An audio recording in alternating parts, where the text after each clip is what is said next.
नमस्कार, हमारा नाम है समरीन और आपने देखना शुरू कर दिया है लाइव सिटीज़। देखिए सुबह के 8:30 बज रहे हैं और आप देख रहे हैं लाइव सिटीज़ का विशेष कार्यक्रम सुबह की चाय। और आज के इस वीडियो में हम शुरू करेंगे कांग्रेस से। आप बखूबी जानते हैं कि कांग्रेस बिल्कुल सक्रिय हो चुकी है, एक्टिव हो चुकी है और लगातार बैठक पर बैठक भी कर रही है। आपने देखा था कि किस तरह से दिल्ली में कांग्रेस की बड़ी बैठक हुई थी और अब खबर आ रही है कि पटना में भी कांग्रेस की बड़ी बैठक होने जा रही है। तो ऐसे में अब सवाल पूछा जा रहा है कि आखिर कांग्रेस करना क्या कुछ चाहती है। देखिए इस वीडियो में हम जिक्र करेंगे सीट शेयरिंग का। भी कई तरह की खबरें चल रही हैं और कहा तो ये भी जा रहा है कि जेडीयू और बीजेपी के दरमियान सीटों का फॉर्मूला तय हो चुका है। क्या है ये फॉर्मूला और कितनी सच्चाई है इस खबर में, ये भी हम आपको इस वीडियो में बताएंगे। इस वीडियो में हम आपको ये भी बताएंगे कि मुख्यमंत्री नीतीश कुमार लगातार सौगात पर सौगात दे रहे हैं, लगातार तोहफे पर तोहफा दे रहे हैं। तो अब इसका कितना असर दिखेगा, इस पर भी हम तफसील से चर्चा करेंगे। इस वीडियो में हम आपको ये भी बताएंगे कि एक बार फिर से प्रशांत किशोर मुसलमानों के साथ बड़ी बैठक करने जा रहे हैं। कहाँ होगी ये बैठक और इस बैठक के पीछे का उद्देश्य क्या है, इस पर भी चर्चा होगी। और अंत में जिक्र होगा लालू प्रसाद यादव की बिटिया रोहिणी आचार्य का। सब जानना चाह रहे हैं कि क्या वाकई में रोहिणी आचार्य नाराज हो गई हैं, क्या वाकई में अब तेज प्रताप यादव की राह पर चल पड़ी है रोहिणी आचार्य। तो आइए फिर तफसील से चर्चा करते हैं और एक बार फिर से इन तमाम मुद्दों पर सीधी बातचीत करने के लिए हमारे साथ सीनियर जर्नलिस्ट रवि उपाध्याय जी हैं। सबसे पहले बहुत शुक्रिया जी, बातचीत के लिए। आपको भी। जी, रवि जी, सबसे पहले तो हम आपसे जानना चाहेंगे कि कांग्रेस की क्या तैयारी आपको नजर आ रही है और क्या लग रहा है, क्या चल रहा है कांग्रेस के भीतर। देखिए, कांग्रेस जो राष्ट्रीय पार्टी है, उसकी सीडब्ल्यूसी माने कांग्रेस वर्किंग कमेटी की बैठक 24 सितंबर को पटना में सदाकत आश्रम, जो कांग्रेस मुख्यालय है, एक धरोहर है सदाकत आश्रम बिहार में, तो वहाँ पर बैठक होगी। और ये हमको याद नहीं है कि कांग्रेस वर्किंग कमेटी की बैठक बिहार में इससे पहले कब हुई। इससे पहले कब हुई। तो यह एक बड़ी बात है और निश्चित रूप से 24 सितंबर को जब कांग्रेस वर्किंग कमेटी की बैठक पटना में होगी, अब से कुछ दिन बाद आपको दिखाई पड़ेगा और उसके लिए चहलकदमी तेज कर दी गई है। तमाम जो प्रदेश अध्यक्ष जो उनके हैं, वह पहुंचेंगे और इतनी ही नहीं, जो सोनिया गांधी पहुंचेंगी, हम्म। राहुल गांधी होंगे पहुंचेंगे जो लोकसभा में नेता प्रतिपक्ष हैं, मल्लिकार्जुन खड़गे जो कांग्रेस के राष्ट्रीय अध्यक्ष हैं, वो प्रियंका गांधी पहुंचेंगी। इसके अलावा कई अन्य नेता जो जो सब डिसाइडिंग दावत फैक्टर चीरे हैं। जो डिसाइडिंग फैक्टर हम्म। होते हैं कांग्रेस में, वो आपको थिंक टैंक इसमें दिखाई पड़ेंगे। और तो और इतनी बात और समझ लीजिए कि इसमें राजेश रंजन और पप्पू यादव भी दिखाई पड़ेंगे, जो बिल्कुल पूर्णिया जी। से निर्दलीय सांसद हैं, कन्हैया कुमार भी दिखाई पड़ेंगे। तो हम्म। ये अब इस बात को आप मानिए न मानिए वो अलग विषय है, लेकिन राजेश रंजन और पप्पू यादव बीते दिन भी जब कांग्रेस की बैठक हुई थी, उसमें भी वह दिखाई पड़े थे, उसमें भी बिल्कुल थे। बिल्कुल। तो ये तमाम जो उहापोह की स्थिति बिहार की राजनीति को लेकर के हो रही है कि पप्पू यादव कहाँ हैं, किधर हैं, कैसे हैं, तो ये उनको उन बिहार में जो इस बार विधानसभा का आम चुनाव हो रहा है, वैसे में कांग्रेस उनको स्पेस देती हुई दिखाई पड़ रही है। वो जान रहे हैं कि सीमांचल के इलाके में राजेश रंजन पप्पू यादव को अपने साथ टैग करके हम्म। साथ में रखना कहीं न कहीं संजीवनी बूटी का काम करेगा। ये एक बड़ी बात है। और बिल्कुल। दूसरी बात, कन्हैया कुमार जो भूमिहार समाज से, सवर्ण समाज से आते हैं, जो एनडीए का कोर वोटर माने जाते हैं, वह साथ में होंगे। तो वह कन्हैया कुमार का टोन और ट्यून क्या होता है, यह सब लोग जानता है। वो हम्म। कितने इंटेलिजेंट हैं, कितनी बुद्धिमत्ता के साथ, और प्रखर प्रवक्ताओं में उनकी गिनती होती है देश में। तो वो जब होंगे तो निश्चित रूप से आपको एक बड़ा समीकरण सत्ता हुआ दिखाई पड़ेगा। हम्म। अब रही बात की कांग्रेस क्या करना चाह रही है। बिल्कुल ये बिल्कुल।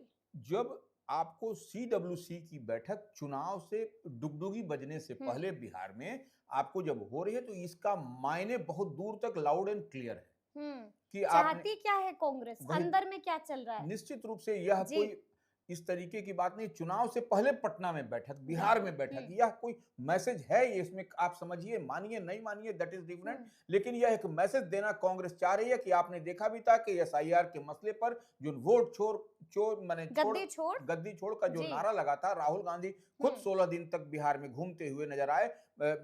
विधानसभा में नेता प्रतिपक्ष तेजस्वी यादव के साथ तमाम बड़े चेहरे उसमें साथ में दिखाई पड़े, तो और वाम दल के भी तमाम जो अलायंस पार्टनर हैं वो लोग साथ में घूमे, तो उसका इम्पैक्ट दिखाई पड़ रहा है। और कहीं न कहीं इस बार जो लड़ाई आपको दिखाई पड़ रही है, आमने-सामने की लड़ाई दिखाई पड़ रही है, एकदम डायरेक्ट एनडीए और महागठबंधन इंडिया ब्लॉक से लड़ाई होगी। ये लड़ाई अद्भुत लड़ाई होगी। इस बार की लड़ाई से मार्जिन जो भी हम कह लें, बार-बार कहते हैं और कहीं इसमें मसाला डाल देगा जनसुराज भी। देखिए, वही हम जी। कह रहे हैं कि ये त्रिकोण बनाने की कवायद है। कवायद। लेकिन आपको एक बात मानना पड़ेगा कि ये जो वक्त संशोधन विधेयक है, उसके बाद से मुस्लिम का वोट, जो हम लोग देहात की भाषा में, गांव गवई की भाषा में बोलते हैं, दांत खोदने के लिए भी नहीं इधर से उधर मिलेगा। यह एक बड़ी तैयारी महागठबंधन इंडिया ब्लॉक की ओर से है। और देखिए, कांग्रेस जो राष्ट्रीय पार्टी है, उसने अपने जातीय समीकरण को साधा है। जो पुराना उसका आधार था, जो दलित महादलित का, वो देखिए राजेश राम को चेहरा को लाकर सामने लाया है। शकील अहमद खान को प्रदेश अध्यक्ष बना दिया राजेश राम को। जी, शकील अहमद खान को विधानसभा में जो विधायक दल का नेता बनाया है। तो ये मुस्लिम और दलित, ये दो चेहरे आपको स्पष्टता के साथ, पूरी क्लियरिटी के साथ दिखाई पड़ रहे हैं कि कांग्रेस कहां से साधती हुई दिखाई पड़ रही है। अब रही बात सवर्ण, तो कन्हैया कुमार, राजेश रंजन और पप्पू यादव, और ये फिर उसके बाद कॉम्बिनेशन इनका महागठबंधन इंडिया ब्लॉक का, तो यह कुछ बड़ा करता हुआ दिखाई पड़ेगा। और इस लेकिन ऐसे में एक सवाल ये भी पूछा जा रहा है रवि जी, और बार बार पूछा जा रहा है कि क्या महागठबंधन के भीतर सब कुछ तय हो गया है, सीटों का फॉर्मूला तय हो चुका है? देखिए, राष्ट्रीय पार्टी है कांग्रेस, इसलिए आरजेडी भी जो यहाँ पर ड्राइविंग सीट में है बिहार में, उसने भी कांग्रेस को स्पेस दे रखा है कि आप, क्योंकि आप देखिए, आप इधर एनडीए की तरफ जाइएगा तो वहां पर भी देखिए राष्ट्रीय पार्टी भारतीय जनता पार्टी है, जेडीयू को स्पेस दे रखा है, वो जेडीयू ने स्पेस दे रखा है। और तो इसी लिहाज से आप समझिए कि जो कांग्रेस क्या करती है, कौन सी सीट पर सिटिंग गेटिंग होता है, किस सीट को अदला बदली होती है, यह सब तमाम तरह की बात आपको सीडब्ल्यूसी में होगी। और वही ऐलान कब तक लगता है आपको? ये देखिए बताते हैं, 26 सितंबर को, ये डंके के चोट पर नोट कर लीजिए, ऐलान हो जाएगा। 26 तारीख को ऐलान हो जाएगा, बड़ी बात कह रहे हैं आप। बिल्कुल, 26 तारीख को, 26 सितंबर को डंके के चोट पर समझिए कि ये सीट का आपको ये पता चल जाएगा कौन सीट किसके खाते में जा रही है। क्योंकि 24 तारीख को सीडब्ल्यूसी है, उससे पहले 23 तारीख को ये लोग बात करेंगे, ये लोग महागठबंधन के लोग, इंडिया ब्लॉक के लोग, कि क्या करना है। यानी कि 23 को बड़ी मीटिंग होगी, 24 को सीडब्ल्यूसी की बैठक होगी और 26 को ऐलान हो जाएगा। ये सस्पेंस से पर्दा उठ जाएगा, सस्पेंस से महागठबंधन से पर्दा उठ जाएगा, जहां तक हम देखो समझ पा रहे हैं। अब इसके बाद कुछ अगर यदि पैंतरा हुआ, कुछ इसके बाद हुआ, दैट इज डिफरेंट, वो अलग बात है। लेकिन 26 तारीख को हम बराबर बोल रहे हैं कि 23 को जो है सो इंडिया महागठबंधन की बैठक होगी। उसमें सब कुछ, माने ये सीट किसको लेना है, वह सीट किसको देना है, अलायंस पार्टनर किसको छोड़ना है, कितनी सीट पर कौन लड़ेगा, यह सब तय हो जाएगा। और ये उसके बाद 24 तारीख को सीडब्ल्यूसी की बैठक, जो कांग्रेस की बैठक होगी, उसमें कुछ न कुछ खाका, मजबूत खाका हो जाएगा। और 26 को आपको सीट के संदर्भ में अनाउंसमेंट हो जाएगा कि किसके खाते में कितनी सीटें जा रही हैं। यानी कि बड़ी खबर आपको एक बार फिर से सबसे पहले बता रहा है लाइव सिटीज। यानी कि आपको क्या लगता है, 70 सीटें कांग्रेस को मिलने जा रही हैं क्या? नहीं, देखिए, अब सीट क्या 70 मिलेगा, 55 मिलेगा, 50 मिलेगा, दैट इज वो एक अलग विषय है। वो भी 26 को पता चलेगा, वो भी 26 को पता चल जाएगा। लेकिन ये कांग्रेस भी, देखिए, हम एक बात उसको बहुत बारीकी से समझने की जरूरत है कि आरजेडी ने स्पेस दे रखा है कांग्रेस को। आपको कांग्रेस का, आप देख रही हैं कि एसआईआर का मसला हुआ, आपने देखा कि कितना कांग्रेस को स्पेस मिला बिहार में घूमते हुए, मजबूत जनाधार करता हुआ, और तेजस्वी भी साथ में चल रहे थे। और राहुल गांधी के और प्रियंका गांधी के पटना आने से, वह दौरे में आने से, आपको पूरे कवरेज भी, पूरा मीडिया भी, पूरे देश की मीडिया आपको कवर हुआ। तो यह एक बड़ा चीज दिखाई पड़ा, और निश्चित रूप से कांग्रेस कुछ न कुछ करती हुई दिखाई पड़ रही है। यानी कि 26 तारीख को कुछ बड़ा होने जा रहा है। बड़ा क्या होगा ये भी हमने आपको सबसे पहले बताया है। तो अब हम आपसे जानना चाहेंगे कि एनडीए की तरफ से खबर क्या कुछ निकल के आ रही है। देखिए, कई तरह की चर्चाएं हो रही है रवि जी, और कहा तो ये भी जा रहा है कि जेडीयू और बीजेपी ने सीटों का फॉर्मूला तय कर दिया है। क्या वाकई में इसमें दम है? देखिए, निश्चित रूप से जेडीयू और बीजेपी में कुछ हद तक फॉर्मूला तय हो चुका है, कुछ हद तक जी। तो अब रही बात की, जो हम लोग बात करते हैं जुड़वा भाई की, बड़े भाई छोटे भाई बड़े भाई की। छोटे भाई की, तो उसमें आपको सीट शेयरिंग का जो मसला है, एक सीट हम्म। आगे भारतीय जनता पार्टी हो या एक सीट आगे जेडीयू हो, जेडीयू दो हो। तो ये आपको ये क्योंकि 243 सीट ही है, इससे 244 नहीं होने जा रहा है। बिल्कुल। तो ऐसे में इस बात को समझ करके रखिए कि इनको क्या लड़ना है, क्या नहीं लड़ना है, कौन कौन सीट हमको लेना है, भारतीय जनता हम्म। पार्टी लेगी, सिटिंग सीट छोड़ेगी, जेडीयू अपना सिटिंग सीट हम्म। छोड़ेगी, या दूसरे नंबर पर जो 2020 में रही थी उस सीट का को अडॉप्ट करेगी या छोड़ देगी अपने हम्म। अलायंस पार्टनर के लिए। यह सब तमाम तरह की चर्चाएं, ये फाइनल टच हो गया है, ये हम्म। करीब करीब समझ लीजिए। क्योंकि अमित शाह बिहार आए थे, तो ये बिहार आए थे कोई भूजा पार्टी और चाय पार्टी करने के लिए नहीं। तो बिल्कुल। उस समय जो भी भारतीय जनता पार्टी कह लीजिए या जेडीयू के तमाम जो बड़े हम्म। नेता थे, जो डिसाइडिंग फैक्टर होते हैं, इंक्लूडिंग नीतीश कुमार जो जदयू के राष्ट्रीय अध्यक्ष हैं, और संजय झा जो जेडीयू के कार्यकारी अध्यक्ष हैं, वह भी उनके साथ भी जो गुफ्तगू हुई, जो यानी कि चर्चाएं, होटल मौर्या नहीं, में जो मुलाकात हुई आप उसका जिक्र कर रहे हैं। बिल्कुल, तो वह जो गिव एंड टेक हुआ, जो हाँ। आदान प्रदान हो रहा है, जो बातचीत हो रही है, उसमें यही कुछ छन करके आया है, तो ये एक मसला सॉल्व हो गया है। हम्म। अब रही पांच पांडव की बात हम लोग करते हैं एनडीए बचे में। तीन। तीन, तो जी। वो उस तीन में आपको हिंदुस्तानी आवाम मोर्चा, राष्ट्रीय लोक मोर्चा और चिराग पासवान की पार्टी लोक एलजेपीआर। जनशक्ति पार्टी रामविलास, तो हम्म। वो आपको इसके लिए कितनी सीट छोड़ना है, क्या करना है, यह सब तय तमन्ना इन लोगों को अब कुछ दिन में आपको होता हुआ दिखाई पड़ जाएगा। कुछ दिन में होता हुआ दिखाई पड़ जाएगा। तो अब हम जिक्र करेंगे मुख्यमंत्री नीतीश कुमार का भी। आप देख रहे हैं कि किस तरह से एक्टिव हो गए हैं सीएम नीतीश और लगातार सौगात पर सौगात दे रहे हैं। क्या लगता है रवि जी, क्या फीडबैक मिल रहा है, इसका असर होगा धरातल पर? देखिए, निश्चित रूप से जो अपने चुप्पा वोटर को हम्म। साधने की बड़ी कवायद नीतीश कुमार ने कर रखी है, और उसके लिए आप देख रहे हैं कि कैसे कैसे वो किसी को टैबलेट दे रहे हैं। टैबलेट का मतलब वो दवा खाने वाली जी। टैबलेट नहीं, वो मोबाइल से थोड़ा बड़ा होता है टैबलेट, वो उसमें अपडेट रखने के लिए, तो वो भी उसके लिए भी पैसे की राशि की आवंटन कर दी गई है। अब कैसे स्टेशनरी भत्ते के लिए उन्होंने घोषणाएं कर दी हैं, शिक्षा सेवा और तालीमी मरकज के लिए जो अल्पसंख्यक मुस्लिम पर जो टारगेट करके जो बात कही जा रही है कि वह महागठबंधन इंडिया ब्लॉक की ओर जा रहे हैं, तो उसको भी अपनी तरफ टर्न करने के लिए तालीमी मरकज का ध्यान दिया गया, उस पर भी, वहां पर भी ध्यान दिया गया। साथ ही अन्य बात देखिए, कई 16 चीज की घोषणाएं अब तक 17 चीज की कर चुके हैं नीतीश कुमार, तो उसमें दीदी की रसोई, यह क्या बताता है? जी दीदी जी। की रसोई में भी आपको देखिए महिलाओं को ही साधने की कवायद है। उसके 40 रुपए वाली थाली 20 रुपए 20 रुपए में। में जी। आशा और ममता कार्यकर्ताओं को बिल्कुल, साधा गया, मानदेय उनका और जी बढ़ गया। आंगनबाड़ी सेविका को, हम्म। इसी तरह से सरकारी नौकरी में डोमिसाइल की बात, उसमें बिल्कुल, युवाओं महिलाओं को के भी, लिए। महिलाओं को, सबको साधने की बात कही जा रही है।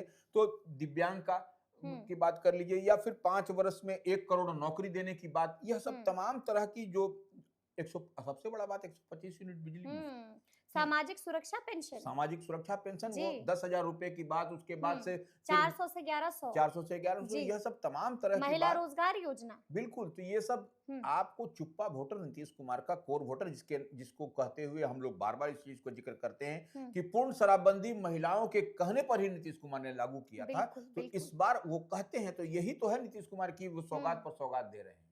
इसका असर पड़ेगा। हाँ, निश्चित रूप से देखने वाली बात। मास्टर स्ट्रोक खेल दिया है नीतीश कुमार ने, खेला है, निश्चित तौर पर खेला है। तो अब देखना होगा कि इसका कितना असर पड़ता है इस बार के चुनाव में। तो चलिए अब हम जिक्र कर लेते हैं जनसुराज के सूत्रधार प्रशांत किशोर का भी। प्रशांत किशोर मुसलमानों के साथ एक बार फिर से बड़ी बैठक करने जा रहे हैं। आपको क्या लगता है, मुसलमान सुनेंगे प्रशांत किशोर की बात? देखिए, गया जी में बैठक है जी 24 तारीख। हाँ, तो वो मगध की धरती है, वहां पर 24 सितंबर को बैठक है। यहाँ पर 24 सितंबर को सीडब्ल्यूसी की पटना में बैठक होगी, बड़ी बैठक है, और 24 सितंबर को ही प्रशांत किशोर की पार्टी, प्रशांत किशोर स्वयं वहां मौजूद रहेंगे। जनसुराज और अल्पसंख्यकों को साथ बात कही जा रही है। तो अल्पसंख्यक, हम बार बार एक बात कहते हैं समरीन, इस बात को मान के चलिए और गांठ बांध लीजिए, अल्पसंख्यक इस बार अपना वोट जाया नहीं करेंगे। वो देखेंगे कि उनको कहां पर कमल से उनको पटकना है, एनडीए को पटकना है, नरेंद्र मोदी की विजय रथ को रोकना है। तो एक एक वोट उनके लिए बड़ा ही बहुमूल्य, बड़ा ही कीमती, बहुत ही कॉस्टली है। तो इस लिहाज से समझ लीजिए कि वो कहां पर कैसे करेंगे। ये साधा, देखिए साधा साधी ये हो सकता है, लेकिन अब कितना चढ़ेंगे आप पर, स्कूल के बैग पर, यह सबसे देखने और समझने वाली बात होगी। क्योंकि ये क्योंकि बच प्रशांत किशोर लगातार फॉर्मूला बता रहे हैं मुसलमानों को कि अगर आपको बीजेपी को हराना है तो 60 और 40 का फॉर्मूला है, अपना लीजिए और शिकस्त दे दीजिए नहीं बीजेपी देखिए, को। फॉर्मूला निश्चित रूप से प्रशांत जी। किशोर की बेहतर उनसे बेहतर कोई नहीं बता सकता है, उनसे हम्म। बेहतर कोई जानता भी नहीं है हमारे डेटा के सब। मास्टर हैं। बिल्कुल, तो लेकिन अब ये फॉर्मूला कहाँ तक कलेजे में पेनिट्रेट उतरेगा? करेगा। ये जी। कलेजे में उतरेगा अल्पसंख्यकों हम्म। को, यह देखने और समझने वाली बात है, और प्रशांत किशोर की बात को, भाषा को कहाँ तक वो लोग हम्म। अपने जेहन में उतारते हैं, यह समझने वाली यानी बात कि इसके लिए इंतजार करना है। निश्चित पड़ेगा। रूप से इंतजार करना इसके पड़ेगा। लिए हमें इंतजार करना पड़ेगा। तो चलिए अब जिक्र कर लेते हैं रोहिणी आचार्य का। क्या लगता है, क्या वाकई में रोहिणी आचार्य नाराज हो गई हैं, क्या रूठ गई हैं रोहिणी आचार्य? देखिए, रोहिणी आचार्य वो पुत्री हैं जो कि अपने आप में देश में हम्म। या कहीं पर भी एक मिसाल है। मिसाल है। वो कोई नहीं कर यानी सकता कि है। सब यही कहता है कि बेटी हो तो रोहिणी जैसी बिल्कुल, हो। ये तो एग्जाम्पल सेट कर दिया बिल्कुल। है उन्होंने, रोहिणी आचार्य ने। और रोहिणी आचार्य पर कोई अगर यदि कुछ भी किसी तरीके हम्म। से किसी एंगल से बात करता है तो वह अक्षम्य है, उससे बड़ा अपराध कोई नहीं हो सकता है, क्योंकि हम्म। बेटी जिसकी भी बेटी है वह धरोहर है। और बिल्कुल। निश्चित रूप से वैसी बेटी तो सब लोग चाहता है, रोहिणी के जैसा बेटी हम्म। किस हर आंगन में वो ऐसी बेटी हो। बिल्कुल। तो ये अब देखिए, रोहिणी आचार्य ने जो लेकिन अपने जो लगातार वो पोस्ट कर रही हैं ट्विटर के जरिए, जो वो कहना चाह रही है, क्या चल रहा है रोहिणी देखिए के मन में? है ना, हम्म। उनको पद की लालसा है, न किसी चीज की। हाँ, उनको आत्मसम्मान, सेल्फ रेस्पेक्ट चाहिए उनको, और निश्चित बिल्कुल। रूप से बेटी है, सेल्फ रेस्पेक्ट मिलना चाहिए, हर बेटी को मिलना चाहिए। तो ये निश्चित रूप से वह कर रही हैं, और माता पिता और परिवार उनके लिए सर्वश्रेष्ठ हैं। हम्म। तो उन्होंने एग्जाम्पल सेट कर दिया है अपने पिता के साथ में, तो वह बिल्कुल। कोई बड़ी। देखिए, हम्म। रोहिणी आचार्य पर कोई भी अगर उंगली उठाता है, किसी तरह की बात हम्म। करता है, तो वह अक्षम्य है। हम्म। इतनी बात हम समझते हैं, और रोहिणी एकदम कमिटेड है अपने क्या फादर, अपने लगता है परिवार के तेज लिए। प्रताप यादव की राह पर चल पड़ी आचार्य भी? नहीं, नहीं, देखिए रोहिणी को तेज प्रताप से आप कनेक्ट मत करिए। हाँ। रोहिणी देखिए, इसको ऐसे भी हम लोग समझ सकते बिल्कुल हैं जी। कि ये जब घर में 4 बर्तन होता है तो हम्म। टन-टुन होता है। हम्म। ये आवाज़ होगी, ये हमारे घर में, आपके घर में, किसी के घर में। कहा जा रहा है कि महाभारत हो रही है नहीं, कोई लालू परिवार के भीतर। नहीं, नहीं, जो लोग इस तरीके से, उनके हम्म। चश्मे का पावर बढ़ गया है, जी। इसलिए वो लोग इस तरीके की बात कर रहे हैं। चश्मे के पावर को दिखाएं, डॉक्टर के ठीक पास है। जाएं, आंख हाँ। जांच कराएं, और सब कुछ सामान्य है, सब कुछ ठीक है, कहीं भी इधर-उधर नहीं हो रहा, और मजबूती के लेकिन साथ। पोस्ट कुछ और गवाही दे रहे हैं। नहीं, नहीं, ट्विटर पर जो ट्वीट आ रहे हैं वो कुछ और गवाही दे रहे हैं। तेज प्रताप यादव जो बोल रहे हैं वो कुछ और गवाही दे रहे हैं। नहीं, देखिए, चल क्या रहा है देखिए, रवि जी? तेज प्रताप यादव भी राजनीति करने वाले व्यक्ति हैं। जी। वह जी। कोई भजन कीर्तन तो करते नहीं है, हम्म। और उनके जीन में है लालू प्रसाद यादव का हाँ, खून। बिल्कुल तो ये बिल्कुल। निश्चित रूप से वह राजनीति कर रहे हैं, तो निश्चित रूप से वह बात करेंगे, तो वह उसकी बात को लेके हाय तौबा करने से हम नहीं समझते हैं कि कहीं कुछ बड़ा नुकसान कुछ। तो पहुंचाएंगे ना इस बार विधानसभा चुनाव में नहीं, महागठबंधन को? नहीं, देखिए, वो नुकसान नहीं पहुंचाएंगे, और उनके भाई हैं जिनको वो नुकसान नहीं पहुंचाएंगे नहीं आप कह पहुंचाएंगे। रहे हैं? अर्जुन हैं वो जी। अपने भाई को, तो और माता श्री के, वो अपने माता और पिता के हम्म। वो बहुत ही परम पुत्र हैं वो। हम्म। इसलिए इतनी बात वो जानेंगे कि अगर लेकिन माता। अभी जो लहजा सुनाई दे रहा है देखिए, वो लहजा बता रहा है कि अंदर में बड़ी नहीं, नहीं, नाराजगी देखिए, वो हम एक ही बात कहें ना कि जी। भजन कीर्तन करने वाले वह व्यक्ति नहीं है, वह हम्म। राजनीति करते हैं, ठीक है, वह कृष्ण के भक्त हैं सब, वो एक अलग बात है। लेकिन इतनी बात तो तय मानिए, चुनाव का समय है तो चुनाव की भी बात करेंगे ना। वह भी तो अपने लोग साथ में जब चुनाव में चाहते हैं कि उनके भी परसेंटेज हो, उनका भी हो, तो निश्चित रूप से वह चुनाव तो लड़ेंगे। डैमेज तो होगा ना महागठबंधन को? देखिए, आप डैमेज होगा वोट महागठबंधन को में कि सेंध मारी तो होगी नहीं, ना नहीं, रवि अब जी? मान लीजिए महागठबंधन को डैमेज होगा कि दूसरे किसी को डैमेज होगा, यह भी तो समझ लीजिए ना। इसको आप महागठबंधन के डैमेज होने से आप कृपया ना जोड़ें, आप दूसरे की देखिए कि वो दूसरे को डैमेज होगा, यह भी देखने वाली बात यानी है। कि आप कह रहे हैं कि इसके लिए भी इंतजार करना बिल्कुल, होगा। बिल्कुल। तो अब देखना होगा कि आगे आगे क्या क्या होता है। तो फिर ये पूरी बातचीत और पूरी चर्चा आपको कैसी लगी है, कमेंट करके हमें जरूर बताइएगा। तो ऐसे तमाम अपडेट्स के लिए बिल्कुल ऐसे ही हमारे साथ बने रहिएगा और देखते रहिएगा लाइव सिटीज। बहुत शुक्रिया।